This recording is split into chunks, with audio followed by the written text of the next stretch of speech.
Hello everyone, and thank you so much for tuning into today's Daily Dose. I am Shelby LeDuc, and we are here at the St. Brendan's Inn in downtown Green Bay.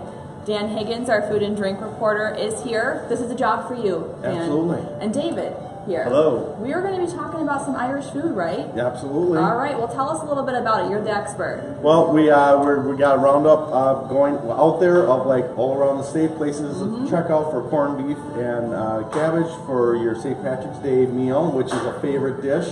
And St. Brendan's Inn has just seemed to me be the natural choice here in Green Bay. This would be your premier place of Irish hospitality. And you're saying because you got how many pounds of corned beef? We have over 1,000 pounds of corned beef, so we've already started roasting this morning. If you don't mind, I'm actually going to give our viewers maybe a little closer look at what we got going on here. And that's a what's the process? Slow roasted brisket. We roast it for 8 hours, and then we used a mix of pickling spices and peppercorns, and then a traditional cabbage wedge and carrots, and then baby red potatoes. And then we also accompanied by a horseradish cream sauce we make in-house. So you got to have that, definitely. I was going to say that is something that I think people might look at and think, no, I'm not sure, but it really is a nice, with kind of you got the richness of the corned beef, that really is a nice compliment to kind of get a little dunk of a little bite of that. Correct, yeah, it's a traditional condiment, I guess you'd say, but it adds a little bit of depth to the corned beef as well. I mean, not that you want to necessarily cover it up. I mean,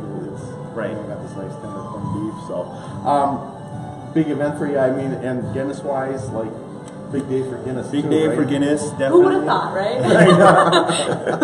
Yep, big day for Guinness. Big day for us. Like I said, we have probably about 35 barrels of Guinness. We have a big tent outside, so we have traditional our Irish music during the morning. The Irish parade starts at 10:30 and marches down here.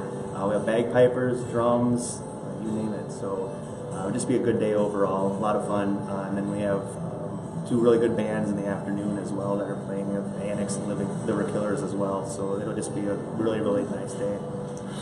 So so you've been over to Ireland. I have. As well, and your whole menu here is very, obviously you look around, you have the Irish music playing right now, obviously it's very Irish. What are some of the other dishes that are popular that, maybe if I'm not a big corned beef guy, that will be here, that maybe if you want to check out something that's very Irish or... Traditional Irish, we'll offer a little bit of a scaled back menu just so we can get everybody out efficiently. Right. Corned beef and cabbage, definitely. Offer our Reuben. You got to have that as well. So you got to showcase the corned beef. That'd be a great staple as well. Absolutely. So as you had mentioned before we went on camera that on Saturday everybody's going to be Irish. So what's the kind of crowd that's going to be coming out here for that event? Well, we have very spirited people. Very spirited, yes. We do have. I mean, we try to keep it as traditional as we can in the morning, and then maybe let loose a little bit afterwards. But the parade is a big thing for us.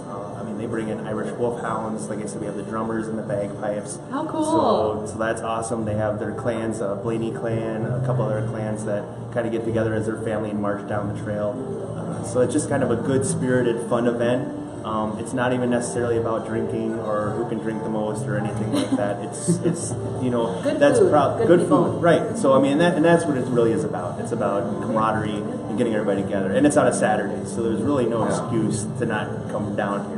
Because you should be able to take some time off, even with we try to keep it somewhat family oriented too. So it'll just be a good time. Now you're talking about how it's going to be kind of fast paced. You want to get people in and out in a timely fashion. When you gave us these beers, though, there was a really creative decoration on top. Is that going to be present here? We do, yeah. We try to pour the perfect pint. We won a couple awards for best Guinness in the state. Okay. But it's mandated through Guinness that it has to rest 119.5 seconds. That's not made up time. That's mandated. Wait, did you know this before? I didn't know there was a set amount of time, but I knew a proper pour is you have to wait for that nitrogen to set off. So it sits 3/4, has to rest 119.5 seconds, and then you top it off. They call them tourist pints when we do the Shamrock. Most time if you go to Ireland, you're not going to get the Shamrock. We just try to keep it. Okay, but it's insanely cute. It is, and people really like it too. So it's good. But we've personalized it. We've drawn people's names in them before. We've done a couple other designs. I draw Packer G, and for when it's playoffs or Packer G. So Now, obviously, you've tasted.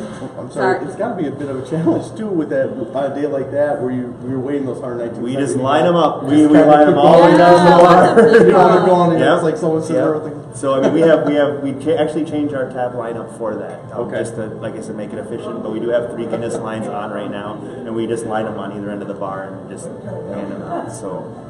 Well, I was just going to say, you obviously tasted this because you're writing about it. Describe maybe some of those flavors. You know, and tried it yet. that's kind of one of the things. It's corned beef. It's kind of its own. You try to say it's corned beef. It's got a little bit of tanginess, a little bit of saltiness. That comes from that brine, right? Kind of the pickling brine. I guess they use more of a preservative at that point, but yeah, like you said, it's got kind of that own tenderness, texture to it, especially if you roast it for 8 hours. Right. I mean that's something traditional that we've always been. There's just that richness of you get all that extra flavor, that fat slowly kind of releasing all that flavor into there. It's So I guess that would be the best way. Kind of tangy, a little bit salty. Okay. And 1,000 pounds of this stuff. 1,000 pounds of corned beef. So I can't get over that. there's a lot of places. Well, I mean. We try to find places where we can put it. So I mean, you kind of take the beer cooler and you take the walk-in cooler, and you try to see where we can put it. And you guys, you were saying too. I mean, when you start the process at night, you start at night and people are starting to smell it. Right, they're sitting at the bar. Like, what's going on here? We're roasting corned beef, and they're like, oh, that's all right. What's happening. And so I mean, it's if we could waft that smell outside and attract that'd be good too. Yeah, because we walked in here and I'm like, oh yeah, that's good.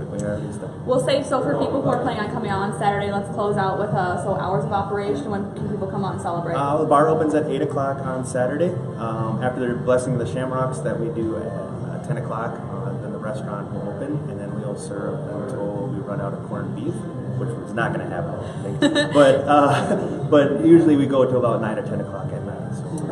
Well, I'm sure our co-worker, Paul Service, will be here on Saturday. We are here at the one time that he's not here, surprisingly. Although he might be here somewhere, we just can't see him. All right, well, thank you so much for tuning into today's show. Make sure to like and share this video. Thank you so much, David, for having us here. And Dan for answering all of our questions and giving us a highlight of this wonderful food. You bet. Bye.